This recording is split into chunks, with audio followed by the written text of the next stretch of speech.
Welcome back to news TV 84 viewers. Professor Bhullar ji ਸੰਬੰਧੀ supreme court ਦੇ ਫੈਸਲੇ ਅਤੇ 2014 ਦੀਆਂ ਪਾਰਲੀਮੈਂਟ ਚੋਣਾਂ ਸੰਬੰਧੀ ਬ੍ਰੇਕ ਤੋਂ ਬਾਅਦ ਅੱਜ ਅਸੀਂ ਗੱਲਬਾਤ ਕਰਦੇ ਹਾਂ ਆਫ ਮੀਡੀਆ ਪਰਸਨੈਲਿਟੀ ਸਰਦਾਰ ਸਤਪਾਲ ਸਿੰਘ ਪੁਰੇਵਾਲ ਜੀ ਨਾਲ, ਜਿਹੜੇ ਕਿ ਸਾਡੇ ਨਾਲ ਸਿਆਟਲ ਤੋਂ ਫੋਨ ਲਾਈਨ ਤੇ ਜੁੜ ਚੁੱਕੇ ਨੇ।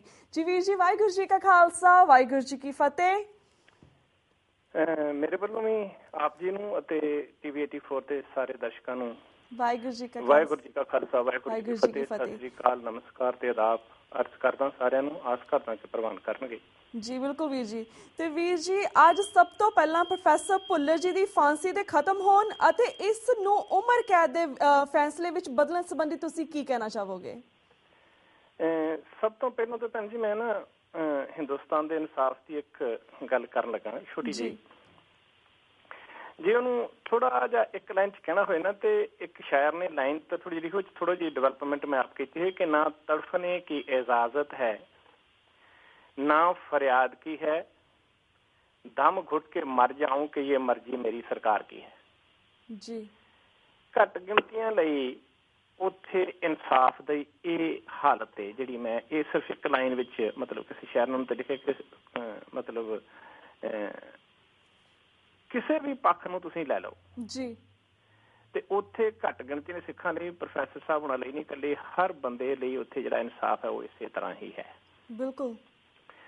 ਜਿਹੜਾ ਉਹ ਫੈਸਲਾ ਆਇਆ, ਸਭ ਤੋਂ ਪਹਿਲਾਂ ਤਾਂ ਮੈਂ ਸਿੱਖ ਜਗਤ ਨੂੰ ਤੇ ਬਾਕੀ ਸਾਰੇ ਇਨਸਾਫ ਪਸੰਦ ਆਪਣੇ ਵੀਰਾਂ ਭੈਣਾਂ ਨੂੰ ਇਸ ਗੱਲ ਦੀ ਮੁਬਾਰਕ ਦੇਣਾ ਕਿ ਚਲੋ something is better than nothing. ਕੁਛ ਨਾ ਕੁਛ ਤਾਂ ਇੱਕ ਆਸ ਜਾਗੀ ਹੈ, ਕੁਛ ਨਾ ਕੁਛ ਇਨਸਾਫ ਥੋੜਾ ਬਹੁਤਾ ਮਿਲਿਆ ਸਾਨੂੰ ਇਹਦੇ ਚ। ਹਾਂਜੀ।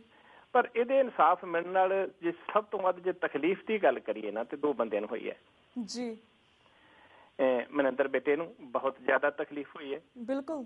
ਤੇ ਉਸ ਤੋਂ ਬਾਅਦ ਦੋਨਾਂ ਬਾਦਲਾਂ ਨੂੰ ਵੀ, ਜਿਨ੍ਹਾਂ ਨੇ ਸਾਡੇ ਇਸ ਵੀਰ ਦੇ ਸਿਰ ਦਾ ਬਹੁਤ ਵਾਰੀ ਮੁੱਲ ਵੱਟਿਆ। ਹਾਂਜੀ।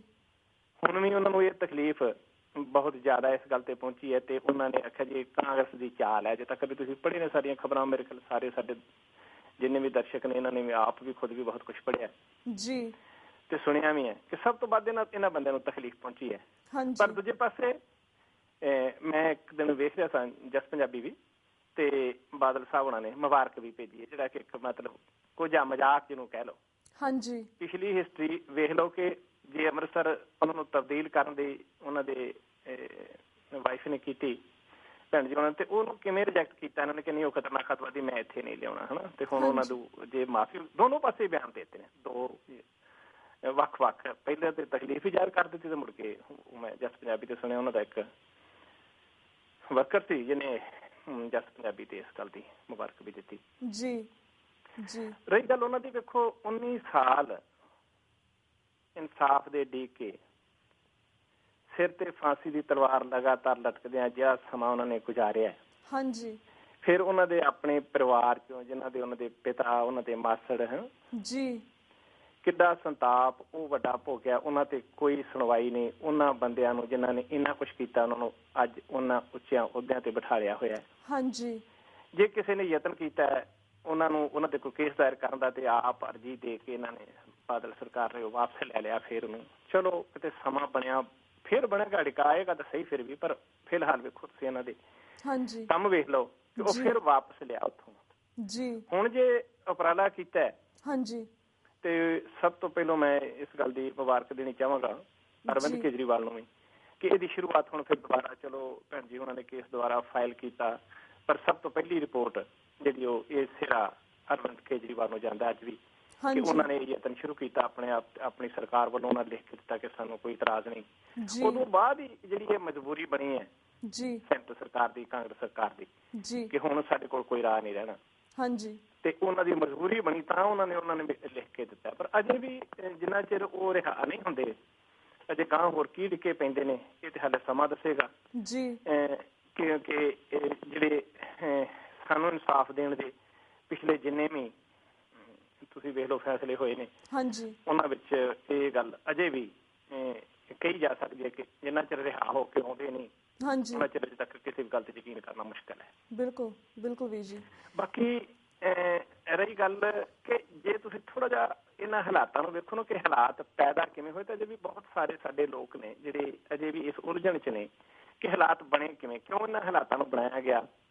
ਤੇ ਮੈਂ ਨਾ ਇੱਕ ਸ਼ਬਦ ਪੜ੍ਹੇ ਸਨ ਜੀ ਕਿ ਇਹਨਾਂ ਦੀ ਭਾਸ਼ਾ ਸਿਆਸੀ ਭਾਸ਼ਾ ਵਿੱਚ ਇਹਨਾਂ ਨੂੰ ਕਹਿੰਦੇ ਨੇ ਖਰਚ ਕਰਨਾ। ਇਹ ਬੰਦੇ ਨੂੰ ਜੇ ਕੋਈ ਮਰਦਾ ਮਰ ਜਾਂਦੇ ਨੇ ਜਾਂ ਕਤਲ ਹੁੰਦੇ ਨੇ ਜਾਂ ਇੱਦਾਂ ਹੁੰਦਾ ਨਹੀਂ, ਸਮਝਦੇ ਨੇ ਕਿ ਚਲੋ ਜੇ 2-4 ਕਰੋੜ ਰੁਪਇਆ ਖਰਚਣਾ ਪੈ ਗਿਆ ਜਾਂ 10-20 ਬੰਦੇ ਖਰਚ ਕਰਨੇ ਪੈ ਗਏ। ਇਹਨਾਂ ਦੀ ਭਾਸ਼ਾ 'ਚ ਇਹਨਾਂ ਨੂੰ ਖਰਚ ਕਰਨਾ ਕਿਹਾ ਜਾਂਦਾ ਹੈ, ਹਾਂਜੀ, ਸਿਆਸੀ ਲੋਕਾਂ ਦੀ ਭਾਸ਼ਾ ਵਿੱਚ ਜੀ। ਇਹ ਕਰਦੇ ਇਹਨਾਂ ਨੂੰ ਇਸ ਗੱਲ ਦਾ ਮਤਲਬ ਨਹੀਂ ਕਿ ਇੱਕ ਹਿੰਦੂ ਮਰਦੇ ਨੇ ਕਿ ਜਾਂ ਨਾਲ ਸਿੱਖ ਮਰਦੇ ਨੇ ਕਿ ਜਾਂ ਦੂਜੇ ਤੀਜੇ ਹੋਰ ਮਰਦੇ ਨੇ ਜੀ। ਹਾਲਾਤ ਪੈਦਾ ਕਰਨੇ ਬੇਲੋੜੀਆਂ।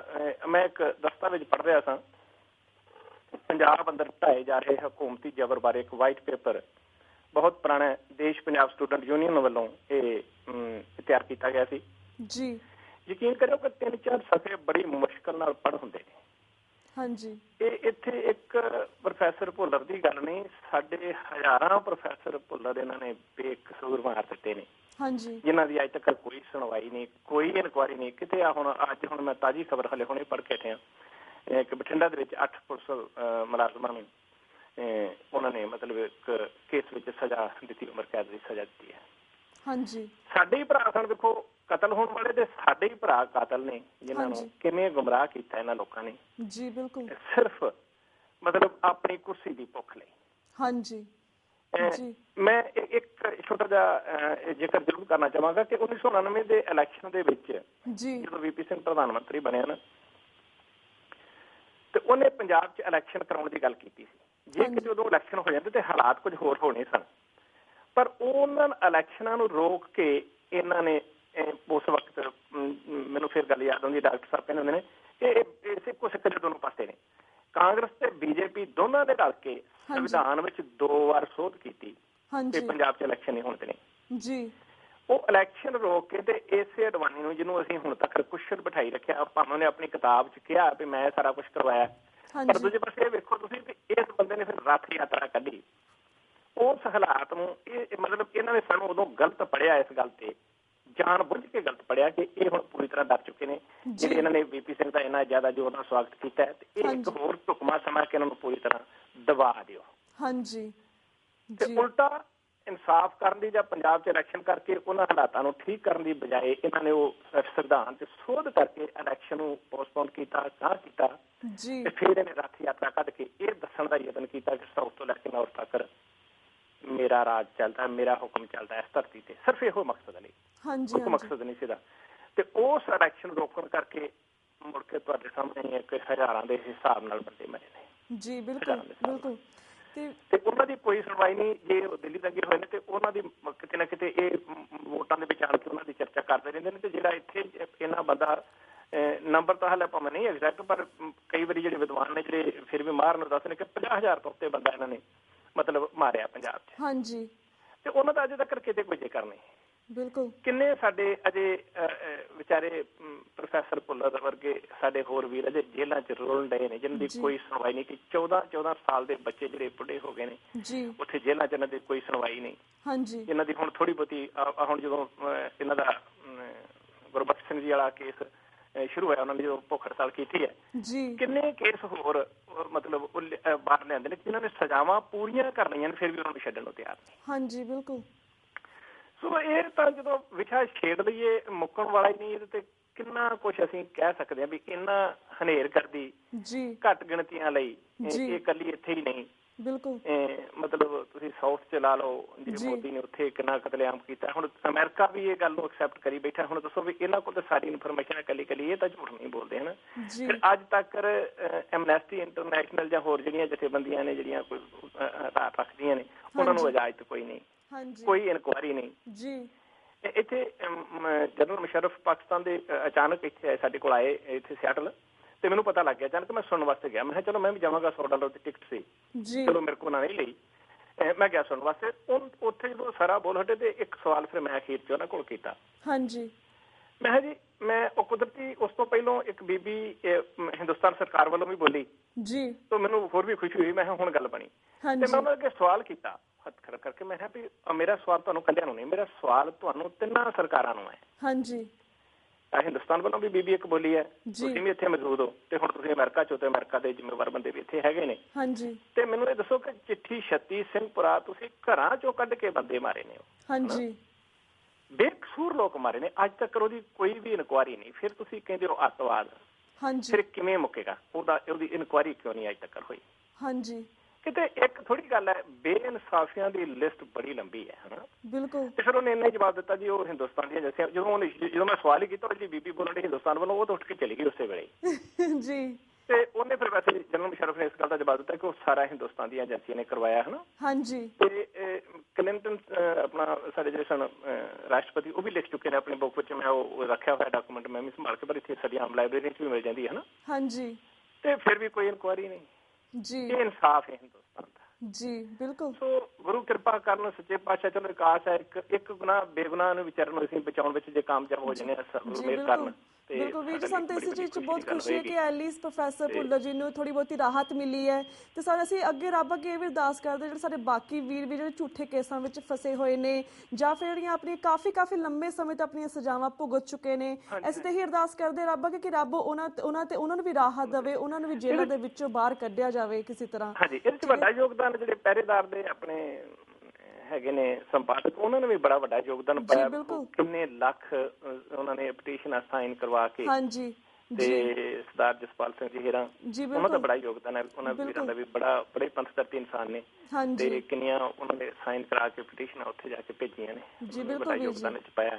ਤੇ ਸਾਰੇ ਲੋਕਾਂ ਦੀਆਂ ਅਰਦਾਸਾਂ ਦੁਆਵਾਂ ਸੱਚੇ ਪਾਤਸ਼ਾਹ ਨੇ ਸੁਣੀਆਂ ਨੇ। ਤੇ ਚਲੋ ਗੁਰੂ ਕਿਰਪਾ ਕਰਨ ਜੀ। ਤੇ ਉਹ ਰਿਹਾ ਹੋ ਕੇ, ਚਲੋ ਉਹ ਵਿਚਾਰੀ ਸਾਡੀ ਭੈਣ ਜਿਹਨੇ ਸਾਰਾ ਜੀਵਨ ਹੀ ਏਦਾਂ ਗੁਜ਼ਾਰ ਛੱਡਿਆ, ਚਲੋ ਬੁਢਾਪਾ ਹੀ ਵਿਚਾਰਿਆਂ ਨੂੰ ਇਕੱਠਿਆਂ ਨੂੰ ਗੁਜ਼ਾਰਨ ਦਾ ਸਮਾਂ ਮਿਲ ਜੇ। ਬਿਲਕੁਲ ਬਿਲਕੁਲ ਵੀਰ ਜੀ, ਅਸੀਂ ਵੀ ਇਹ ਅਰਦਾਸ ਕਰਦੇ ਕਿ ਬੀਬੀ ਨਵਨੀਤ ਕੌਰ ਤੇ ਪ੍ਰੋਫੈਸਰ ਭੁੱਲਰ ਜੀ ਐਟਲੀਸਟ ਜਿਹੜੀ ਆਪਣੀ ਇਹਨਾਂ ਨੇ ਜਵਾਨੀ ਤਾਂ ਆਪਣੀ ਨਹੀਂ ਇਕੱਠੀ ਗੁਜ਼ਾਰੀ, ਐਟਲੀਸਟ ਆਪਣਾ ਬੁਢਾਪਾ ਇੱਕ ਖੁਸ਼ੀ ਦੇ ਨਾਲ ਇੱਕ ਚੰਗਾ ਨੋਰਮਲ ਜੀਵਨ ਬਤੀਤ ਕਰਨ ਇਕੱਠੇ ਹੋ ਗਏ। ਤੇ ਵੀਰ ਜੀ, ਇਸ ਮੁੱਦੇ ਉੱਪਰ ਬਹੁਤ ਸਾਰੇ ਸਵਾਲ ਉੱਠਦੇ ਨੇ, ਪਰ ਇਸ ਵੇਲੇ ਸਾਡਾ ਹੁਣ ਜਿਹੜਾ ਵਕਤ ਆ ਸਮਾਪਤੀ ਵੱਲ ਜਾ ਰਿਹਾ। ਅੱਜ ਤੁਹਾਡੇ ਕੋਲ ਅਸੀਂ ਇੱਥੇ ਇਜਾਜ਼ਤ ਲੈਣੀ। ਤੁਹਾਡਾ ਬਹੁਤ ਬਹੁਤ ਸ਼ੁਕਰੀਆ, ਤੁਸੀਂ ਆਪਣੇ ਵਿਚਾਰ ਸਾਂਝੇ ਕੀਤੇ। ਇਸੇ ਤਰ੍ਹਾਂ ਸਮੇਂ ਤੁਹਾਨੂੰ ਅਸੀਂ ਫਿਰ ਸਿੱਖ ਸੰਗਤਾਂ ਦੇ ਰੂਬਰੂ ਕਰਵਾਉਂਦੇ ਰਵਾਂਗੇ। ਪਰ ਤਦ ਤੱਕ ਲਈ ਵਾਹਿਗੁਰੂ ਜੀ ਕਾ ਖਾਲਸਾ, ਵਾਹਿਗੁਰੂ ਜੀ ਕੀ ਫਤਿਹ। ਓਕੇ ਜੀ, ਮੇਰੇ ਵੱਲੋਂ ਵੀ ਵਾਹਿਗੁਰੂ ਜੀ ਕਾ ਖਾਲਸਾ, ਵਾਹਿਗੁਰੂ ਜੀ ਕੀ ਫਤਿਹ। ਕਿਸੇ ਵੀ ਭੁੱਲ ਚੁੱਕ ਲਈ ਖਿਮਾ ਦਾ ਜਾਚਕ ਜੀ। ਸਤਿ ਸ਼੍ਰੀ ਅਕਾਲ। ਸਤਿ ਸ਼੍ਰੀ ਅਕਾਲ। ਤੇ ਵਿਊਅਰਸ, ਅੱਜ ਅਸੀਂ ਇੱਥੇ ਤੁਹਾਡੇ ਕੋਲ ਇਜਾਜ਼ਤ ਲੈਂਦੇ ਹਾਂ। ਕੱਲ੍ਹ ਨੂੰ ਮਿਲਾਂਗੇ ਸੇਮ ਟਾਈਮ ਸੇਮ ਸ਼ੋਅ ਤੇ। ਤਦ ਤੱਕ ਲਈ ਵਾਹਿਗੁਰੂ ਜੀ ਕਾ ਖਾਲਸਾ, ਵਾਹਿਗੁਰੂ ਜੀ ਕੀ ਫਤਿਹ।